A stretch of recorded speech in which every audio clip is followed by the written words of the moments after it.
We're back, man. We're back with the controversial videos. So, this controversial video is going to be inspired by a meaningful conversation that I had with my sister.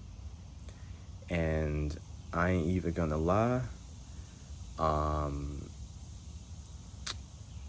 got done dirty today. I got done dirty today by some people. And it's inspired by that situation too. So, here we are. And the topic of this video is going to be, is universal empathy worth it? Do you need it? Does it count?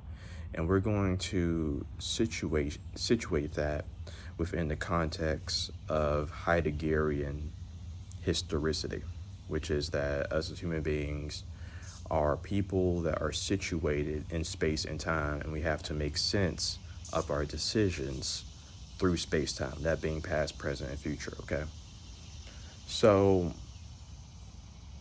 here was the conversation, right, with my sister. So the conversation with my sister was that I was essentially discussing that I'm sort of tired of having to deal with only living life,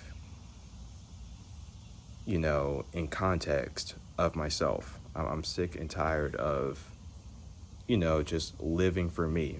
I'm very much bored of living for me.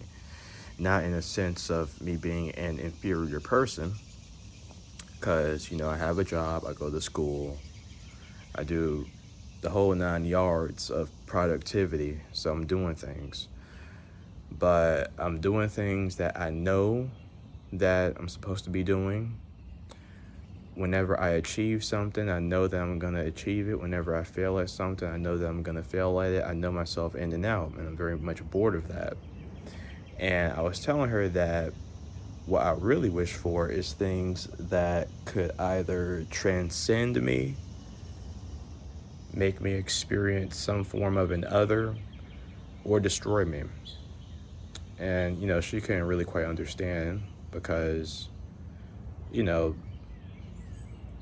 like what I'm describing to her, it's a psychological state that's hard to sort of pinpoint.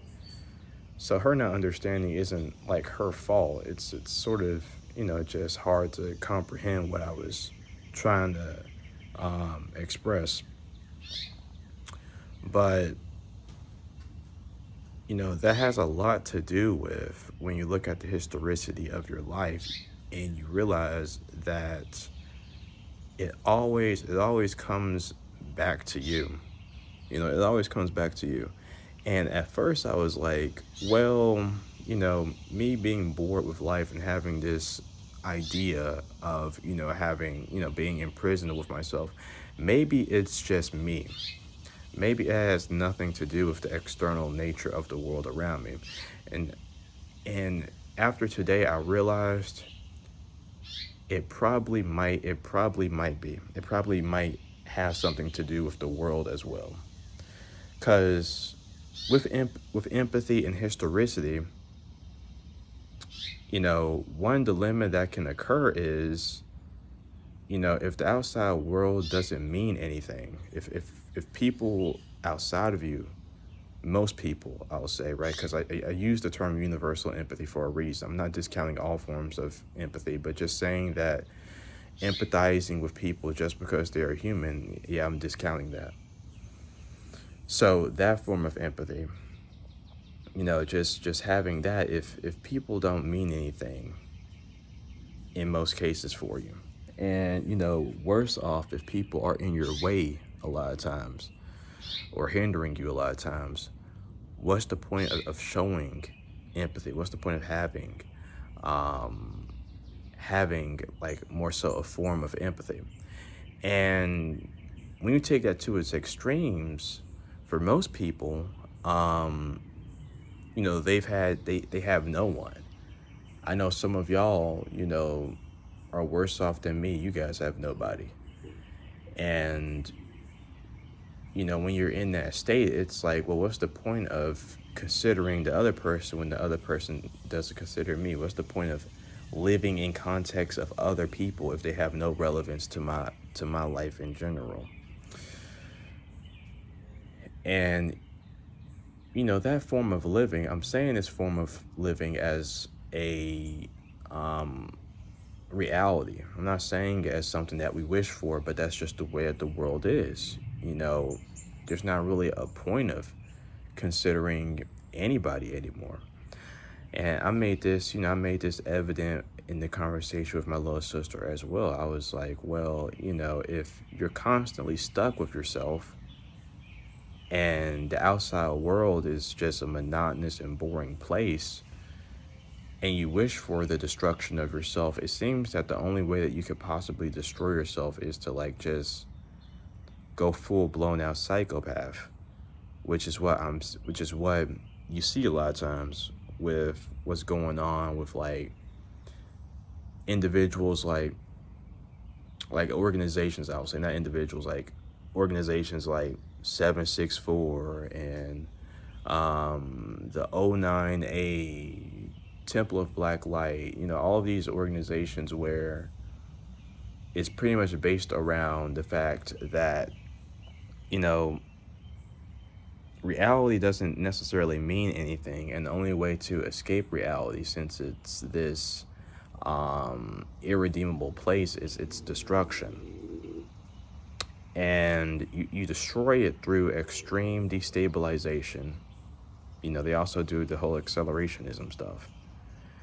And, through this destruction, through extreme destabilization, a nirvana comes along with it, because you're doing things that aren't legitimizing this boring everyday version of you. You're doing things that are outside of what would be conceived of as human reactions to the world. Like these people do some grotesque, heinous stuff. And I don't support it, but I understand. I understand it to a degree because, again, they're also Nazis. So as a black man, it's like I don't really get that point.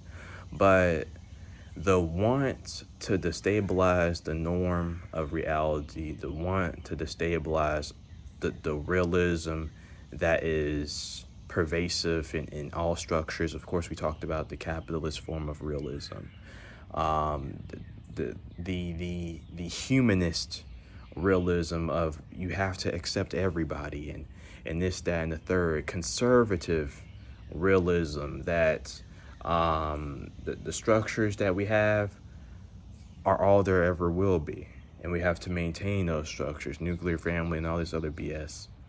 Just realism everywhere, and the only way to destroy this realism is through the extreme, through the perverse, through the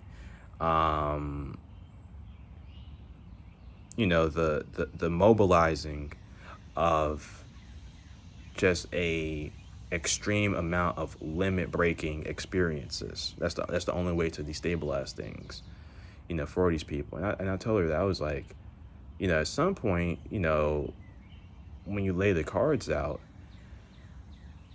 it gets to a point to where you're like, well, why don't you just become a psychopath?